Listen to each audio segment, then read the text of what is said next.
Hi అండి. అందరికీ నమస్కారం. Welcome to my channel. ఈ వీడియోలో ఏపీ ప్రభుత్వ పెన్షనర్స్ అందరికీ ఇప్పుడే అందిన తాజా వార్త అండి. పూర్తి వివరాలు వీడియోలో తెలుసుకుందాము. వీడియోనైతే ఎక్కడ గాని స్కిప్ చేయకుండా ఎండ్ వరకు చూసేయండి. అప్పుడే ఇన్ఫర్మేషన్ పూర్తిగా అర్థమవుతుంది. అలాగే వీడియో చూస్తున్న ప్రతి ఒక్కరు వీడియోకి లైక్ చేయండి ఫ్రెండ్స్. ఈ వీడియోని తోటి పెన్షనర్ మిత్రులతో అయితే షేర్ చేయండి. కొత్తగా చూస్తున్నవారు ఇంకా ఎవరైనా మన ఛానల్ సబ్స్క్రైబ్ చేసుకోకుంటే వెంటనే మన ఛానల్‌ని సబ్స్క్రైబ్ చేసుకోండి. సో, దీని ద్వారా నేను చేసే లేటెస్ట్ వీడియోస్ అన్నీ మీ వరకు రీచ్ అవుతాయి. ఇక ఆలస్యం చేయకుండా వివరాల్లోకైతే వెళ్ళిపోదాము. సో, ఫ్రెండ్స్ ఇక విషయానికొచ్చినట్లయితే పదవీ విరమణ చేసి 9 ఏళ్లుగా పెన్షన్ కోసం ఎదురుచూస్తున్న ఒక వృద్ధుడి నిస్సహాయతను ఆసరాగా చేసుకొని లంచం డిమాండ్ చేసిన ప్రభుత్వ ఉద్యోగి అవినీతి నిరోధక శాఖ ఆ ఉద్యోగిని ఏసీబీ వలలో అయితే చిక్కాడనమాట. ఎక్కడంటే కైకలూరు సబ్ ట్రెజరీ కార్యాలయంలో సీనియర్ అకౌంటెంట్‌గా పనిచేస్తున్న హనుమంతరావు అలియాస్ అంజయ్యలు బాధితుడి నుంచి 20,000 లంచం తీసుకుండగా ఏసీబీ అధికారులు ఈ విధంగా రెడ్ హ్యాండెడ్‌గా పట్టుకోవడం జరిగింది. సో, ఇక్కడ చూడొచ్చు రెడ్ హ్యాండెడ్‌గా అయితే పట్టుకోవడం ఏసీబీ అధికారులు. ఇక్కడ బాధితుడిని కూడా మనం చూడొచ్చు. ఇక కేసు వివరాలలోకి వెళ్తే కైకలూరు పట్టణానికి చెందిన షేక్ అబ్దుల్ సుబానీ 69 సంవత్సరాల వయసండి. రెవెన్యూ శాఖలో అటెండర్‌గా పనిచేసి 2016లో పదవీ విరమణ పొందారు. అయితే వివిధ సాంకేతిక మరియు పరిపాలనా కారణాల వల్ల ఆయనకు రావాల్సినటువంటి పెన్షన్, గ్రాట్యుటీ గత 9 సంవత్సరాలుగా మంజూరే కాలేదు. దీంతో ఆయన తీవ్ర మానసిక, ఆర్థిక ఇబ్బందులను ఎదుర్కొంటున్నారు. అనేక ప్రయత్నాల తర్వాత 3 నెలల క్రితం ఏలూరు జిల్లా ట్రెజరీ కార్యాలయం నుండి సుబానీ పెన్షన్ ఫైల్‌ను ప్రాసెస్ చేయమని కైకలూరు సబ్ ట్రెజరీ కార్యాలయానికి ఆదేశాలందాయి. సుమారుగా 33,00,000 విలువైనటువంటి పెన్షన్ మరియు గ్రాట్యుటీ బిల్లును ప్రాసెస్ చేసే బాధ్యత సీనియర్ అకౌంటెంట్ హనుమంతరావు గారికి స్వయంగా వారే స్వీకరించారు. ఇకపోతే ఈ పరిస్థితిని సో, ఈ యొక్క పెన్షనర్ యొక్క పరిస్థితిని ఆసరాగా తీసుకున్న హనుమంతరావు గారు ఫైల్‌ను త్వరగా క్లియర్ చేయాలంటే మొత్తం ఫైల్‌లో 2% అనగా 66,00,000 లంచంగా ఇవ్వాలని సుబానీని డిమాండ్ చేశాడు. తన ఆర్థిక పరిస్థితి బాగోలేదని, అంత మొత్తం ఇవ్వలేనని సుబానీ బ్రతిమలాడగా చివరకు 55,000కు ఒప్పందం అయితే కుదిరింది. ఈ విధంగా లంచం కోసం వేధింపులైతే జరిగాయి. సో, గత్యంతరం లేని పరిస్థితుల్లో అంగీకరించిన సుబానీ మొదటి విడతగా జూన్ 27వ తేదీన రూ. 10,000 హనుమంతరావుకు చెల్లించారు. ఆ తర్వాత జూలై 2వ తేదీన సుమారు రూ. 26,00,000 బిల్లును పాస్ అయి సుబానీ ఖాతాలో జమ అయింది. ఇకపోతే మిగిలిన రూ. 7,00,000 బిల్లులను హనుమంతరావు గారు ఉద్దేశపూర్వకంగానే నిలిపివేసి మిగతా లంచం డబ్బుల కోసం ఒత్తిడి చేయడం ప్రారంభించారని ఈ మేరకు బాధితుడు తెలిపారు ఏసీబీ అధికారులకు. మిగిలిన 45,000లో వెంటనే 20,000 ఇస్తేనే పెండింగ్‌లో ఉన్న బిల్లును ప్రాసెస్ చేస్తానని, డబ్బులు అకౌంట్‌లో పడిన తర్వాత మిగతా రూ. 25,000 ఇవ్వాలని హనుమంతరావు మళ్ళీ డిమాండ్ చేశాడు. ఇక్కడే ఏసీబీ ఆపరేషన్ అయితే మొదలైంది.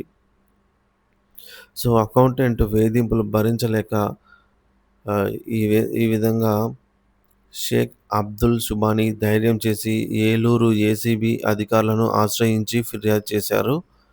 ప్రాథమిక విచారణ జరిపిన ఏసీబీ అధికారులు హనుమంతరావును రెడ్ హ్యాండెడ్‌గా పట్టుకోవడానికి పక్కా ప్రణాళిక వల పన్నారనమాట.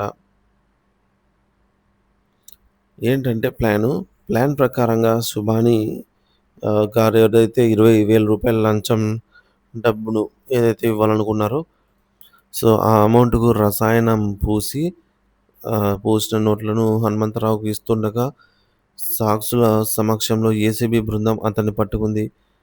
అతని చేతులకు ఫినాప్థలిన్ పరీక్ష చేయించగా చేతులు గులాబీ రంగుకి మారాయి. లంచం డబ్బును అతని ప్యాంటు జేబులో నుంచి స్వాధీనం చేసుకున్నారు గూడా.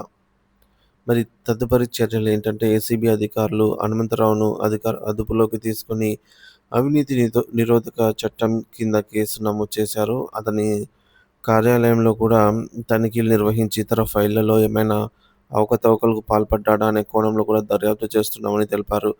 నిందితుడిని పూర్తి విచారణ అనంతరం విజయవాడలోని ఏసీబీ ప్రత్యేక న్యాయస్థానంలో హాజరుపరుస్తామని ఏసీబీ అధికారులు వెల్లడించారు. ఈ విధంగా ప్రభుత్వ కార్యాలయాల్లో ఎవరైనా లంచం డిమాండ్ చేస్తే ప్రజలు నిర్భయంగా ఏసీబీని సంప్రదించాలని కూడా ఈ సందర్భంగా వారు సూచించారు. సో, ఏసీబీని సంప్రదించాలి అంటే ఇక్కడ మనము చూడొచ్చు. చేయి కలుపుదాం, అవినీతి భూతాన్ని తరిమివేద్దాం అని జెప్పేసి ఎవరైనా లంచం అడిగినా, అవినీతికి పాల్పడ్డా గూడా టోల్ ఫ్రీ నంబర్ 1064కు ఫిర్యాదు చేయండి. ఫిర్యాదు చేసిన వారి వివరాలు గోప్యంగా ఉంచబడతాయి అని జెప్పేసి ఆంధ్రప్రదేశ్ అవినీతి నిరోధక శాఖ అయితే ఈ నంబర్ ఇస్తోంది.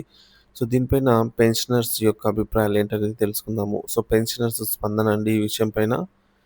ఒకరంటున్నారు, ట్రెజరీ ఆఫీస్‌లో లంచాలు లేనిదే పని అవ్వదు అనైతే అంటున్నారు. సో, ఫ్రెండ్స్ ఇవన్నీ కూడా వారి వారి అభిప్రాయాలు మాత్రమే. ఈ కామెంట్స్ అనేవి. ఇక ఎన్ని సార్లు ఈసీబీ రైడ్‌లు జరిగినా సరే నో యూజ్ అని కూడా మరొకరంటున్నారు. ఇక నెలల జీతాలు తీసుకొని బాధ్యత మర్చిపోయి అదేదో పెద్ద అధికారులలాగా అహంకారం ఫీల్ అవుతారు ట్రెజరీ ఆఫీస్‌లో ఇన్ ఇండియా అని జెప్పేసి అంటున్నారు. ఇవ్వకపోతేనేమో పనులు జరగవు.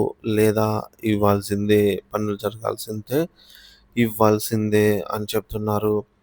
ఇక ఏసీబీ ఆల్సో ఆహ్, ఈగర్‌లీ వెయిటింగ్ ఫర్ ఇన్ఫార్మర్స్ అంటే ఎవరైతే ఈ విధంగా బాధితులు విక్టిమ్స్ ఉంటారో వారి కోసం ఏసీబీ ఎల్లవేళలా వెయిటింగ్ చేస్తూనే ఉంటుంది. Because no other good way to get cases and they eat from them అనైతే అంటున్నారు.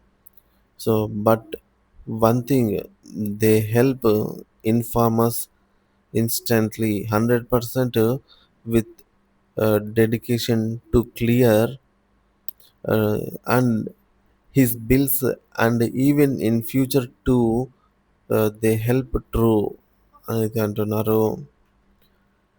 అలాగే మరొక రెవెన్యూ కార్యాలయంలో ట్రెజరీ రిజిస్ట్రేషన్ ఆఫీసులు చాలామంది అవినీతిని ఆపలేకపోతున్నారు. ఇది అందరికీ తెలుసు. తెలియనిదేమీ కాదు అంటున్నారు. సో, ఈ విధంగా జరిగేవి జరుగుతూనే ఉన్నాయి. ఇక ట్రెజరీలో ఆహ్, ఇవన్నీ చాలా చిన్న విషయాలు. వారికి గుంటూరు 7 లేక 8 ఇంక్రిమెంట్‌లు కట్ చేయాలి. సో, గుంటూరులో కూడా ఇలా జరుగుతుందని చెప్తున్నారు. వీరికి ఇలాంటి పాల్పడిన వారికి 7, 8 ఇంక్రిమెంట్‌లయితే కట్ చేయాల్సిందే అని చెప్తున్నారు. కోరుతున్నారనమాట. ఇది కొత్త వార్త ఏమి కాదు. చాలామంది పెన్షనర్ అనుభవించినదే అని మరొకరు అంటున్నారు.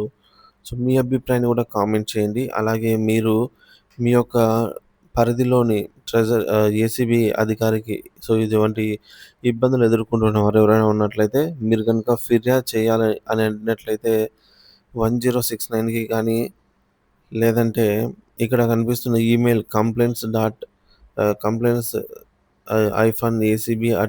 acb@ap.gov.in అనే వెబ్‌సైట్‌లో ఈ యొక్క ఈమెయిల్ ద్వారా కంప్లెయింట్ చేయొచ్చు. లేదా ఈ నంబర్‌కి ఫోన్ కూడా చేయొచ్చు. అవినీతి నిరోధక శాఖ సంబంధించినటువంటి ఆఫీసర్స్ టెలిఫోన్ నంబర్స్ ఇక్కడైతే చూడొచ్చు. సో, అలాగే డైరెక్టర్ జనరల్ వీరందరి నంబర్‌లు, ఈమెయిల్ ఐడీస్ కూడా ఉన్నాయి. మీ వివరాలైతే గోప్యంగా ఉంచబడతాయి. అలాగే రేంజ్ వైజు ఆఫీసర్స్ అండి. డిస్ట్రిక్ట్ వైజు అనంతపురం రేంజ్‌కి సంబంధించి కాంటాక్ట్ డీటెయిల్స్, అలాగే కర్నూలు రేంజు, అలాగే కడప రేంజ్‌కి సంబంధించి ఈ నంబరు, ఇక తిరుపతి రేంజ్‌కి సంబంధించి ఈ నంబరు, అడ్రస్ కూడా మనము డైరెక్ట్‌గా వెళ్ళాలనుకున్న అడ్రస్ కూడా అక్కడైతే ఉంది. లేదా పోస్ట్ పంపాలన్నా కూడా ఈ విధంగా అయితే ఉంది. ఇక నెల్లూరు రేంజ్‌కి సంబంధించి landline number, cell phone number, email ID, అలాగే ప్రకాశం రేంజ్‌కు సంబంధించి కాంటాక్ట్ డీటెయిల్స్, గుంటూరు రేంజ్‌కి సంబంధించినవి, అలాగే విజయవాడ రేంజ్‌కి సంబంధించిన కాంటాక్ట్ డీటెయిల్స్, ఏలూరు రేంజు, అలాగే రాజమండ్రి రేంజు, విశాఖపట్నం రేంజ్, విజయనగరము, శ్రీకాకుళం సంబంధించి తదితర ప్రాంతాల నుంచి ఎవరైనా సరే మీరు గనుక ఫిర్యాదు చేయాలనుకున్నట్లయితే ఈ నంబర్‌లకి సేవ్ చేసుకొని ఈ నంబర్‌కైతే కాంటాక్ట్ అయ్యి సో, తదుపరి ఏం చేయాలనేది వారే మీకు చెప్తారు ఫ్రెండ్స్. సో, దీనిపై మీ అభిప్రాయాన్ని కామెంట్ ద్వారా తెలియజేయండి. మీరెప్పుడైనా ఇలాంటి ఫేస్ చేసి ఉన్నట్లయినా కూడా కామెంట్ ద్వారా తెలియజేయండి. Thank you for watching this video.